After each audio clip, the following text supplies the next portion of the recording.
അപ്പോൾ നമ്മുടെ KTU-S1 students, നിങ്ങൾ ഫസ്റ്റ് ടൈമാണ് ഒരു യൂണിവേഴ്സിറ്റി എക്സാം എഴുതാൻ പോകുന്നത്. ഒരു മാസം കൂടെ ഉള്ളൂ ഇനി എക്സാമിന് അല്ലേ. അപ്പോൾ നിങ്ങൾക്ക് എങ്ങനെയായിരിക്കും എക്സാം എന്നുള്ളതിനെ പറ്റിയൊക്കെ ഒരു ക്യൂരിയോസിറ്റി ഉണ്ടാവും. നിങ്ങൾക്കൊരു അഡ്വാൻറ്റേജ് എന്താണെന്ന് വെച്ച് കഴിഞ്ഞാൽ കഴിഞ്ഞ വർഷത്തെ സ്റ്റുഡൻസിനെ അപേക്ഷിച്ച് ഇപ്പോൾ 24 സ്കീമിൽ നിങ്ങൾക്ക് എന്തായാലും previous year question papers available ആയിരിക്കും. അപ്പോൾ കഴിഞ്ഞ വർഷം എന്ന് പറഞ്ഞാൽ സ്കീം സ്റ്റാർട്ട് ചെയ്തവർ ഫസ്റ്റ് ടൈം എക്സാം എഴുതായിരുന്നു. അപ്പോൾ അതുകൊണ്ട് ഓരോ സബ്ജക്റ്റിലും previous year question papers refer ചെയ്യാനുണ്ടാവില്ല. പക്ഷെ നിങ്ങൾക്ക് അങ്ങനെയല്ല, നിങ്ങൾക്ക് കഴിഞ്ഞ വർഷത്തെ ക്വസ്റ്റ്യൻ പേപ്പേഴ്സ് റെഫർ ചെയ്യാം, എങ്ങനെയാണ് ക്വസ്റ്റ്യൻ്റെ പാറ്റേൺ വരുന്നത് എന്നുള്ളതൊക്കെ അറിയാൻ പറ്റും. അപ്പോൾ കറക്റ്റ് ആയിട്ട് എങ്ങനെ ചോദ്യങ്ങൾ വരും എന്ന് മനസ്സിലാക്കി പ്രിപ്പയർ ചെയ്യാനായിട്ട് സാധിക്കും. മാത്രമല്ല, നിങ്ങൾക്ക് ഇപ്പോൾ സീരിയസ് എക്സാം ഒക്കെ നടത്തിയിട്ടുണ്ടാവും, ആ ഒരു പാറ്റേണിൽ തന്നെയായിരിക്കും നിങ്ങൾക്ക് ക്വസ്റ്റ്യൻസ് വന്നിട്ടുണ്ടാവുക. അപ്പോൾ അത് ബേസ് ചെയ്ത് വേണം നിങ്ങൾ പഠിക്കാനായിട്ട്.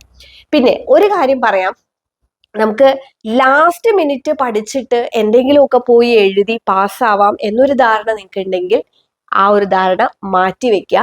അങ്ങനെ അവസാന നിമിഷം പോയി പഠിച്ച് എന്തെങ്കിലുമൊക്കെ എഴുതി പാസ്സാവാൻ പറ്റുന്ന ഒരു എക്സാം അല്ല നമ്മൾ എഞ്ചിനീയറിംഗിന്റെ യൂണിവേഴ്സിറ്റി എക്സാം എന്ന് പറയുന്നത്. ഓക്കെ, അപ്പൊ അതുകൊണ്ട് കൃത്യമായി നമ്മൾ എങ്ങനെയാണ് ക്വസ്റ്റ്യൻസ് വരിക എന്നുള്ളത് മനസ്സിലാക്കി, ന്യൂമറിക്കൽ പ്രോബ്ലംസ് ഉണ്ടെങ്കിൽ അത്, അതേപോലെ തന്നെ ഡെറിവേഷൻസ് വരുന്നതാണെങ്കിൽ അത് കറക്റ്റായി മനസ്സിലാക്കി തിയറി എഴുതുകയാണെങ്കിൽ തന്നെ അതിനൊരു പാറ്റേൺ ഉണ്ട്, അതൊക്കെ മനസ്സിലാക്കി വേണം പഠിക്കാനായിട്ട്.